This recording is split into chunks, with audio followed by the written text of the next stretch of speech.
More than 5 million Iraqis are in need of humanitarian and protection assistance. ISIS remains a major factor contributing to this crisis. A great number of these Iraqis face religious and gender-based persecution. About 150 members of the Ahmadiyya Muslim Youth Association traveled from all parts of the country to their nation's capital in Washington, D.C. They had gathered there to stand up against the forces of destruction and aggression by offering their unyielding support for all refugees who have fled ISIS's grip.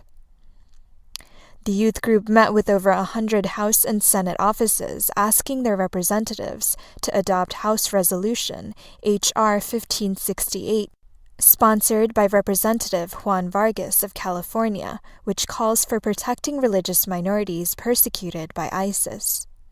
Specifically, it calls for Iraqi and Syrian aliens who have been persecuted or face a credible threat of being persecuted by ISIS to apply directly to the United States Refugee Admissions Program for Priority 2 refugee admission to America.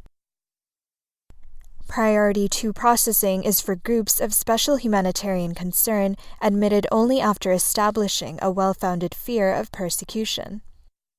Members of the AMYA believe it is an important step towards granting freedom to victims of brutality and support all efforts towards the universal protection of freedom of conscience.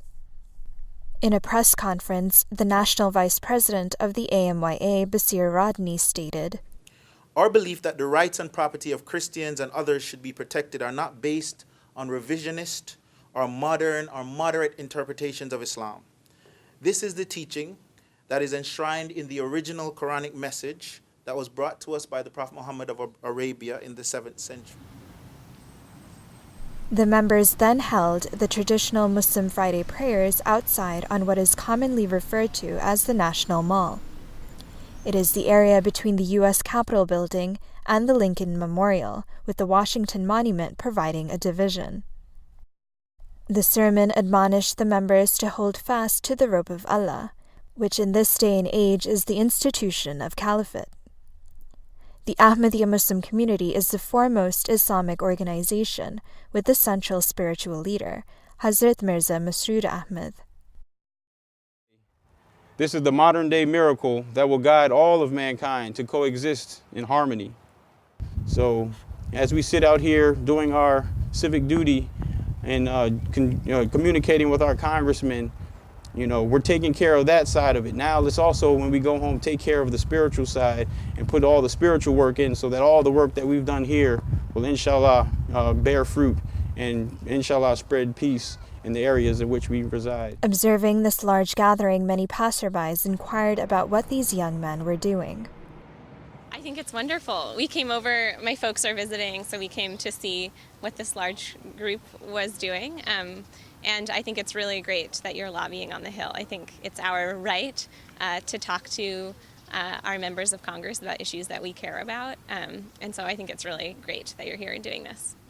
I think it's important to separate the religious beliefs from people who are doing violent things. There are people who do violent things from any religion, and it's really important to separate those things. And I think too often those get all mushed into one, and it's not accurate, and it's not fair or right. And happy to see groups of people pushing our government to be more inclusive, because even though we always talk about inclusivity, we don't act that way as a country. And our country so much is driven by ignorance. People associate terrorism with Islam, and there are few Muslims who are involved in terrorism. And part of it is our media, that's how they describe it, Islamic terrorists. Whereas in this country, they don't describe, Christian terrorists. Ku Klux Klan is a great example. The ISIS is in fact against Muslims, what they're doing, because it turns the people, to have a bad opinion about Islam, about the Muslims and all that, Speak together, work together, live together, and I think, and live together in peace. I think that's very important. That's what I see here. We hope it's going to bring respect from each other to each other, so that we respect every religion. After concluding their Day on the Hill event, the consultative body of the AMYA met for their annual Shura meeting on Saturday and Sunday. Sania Ahmed, MTA News.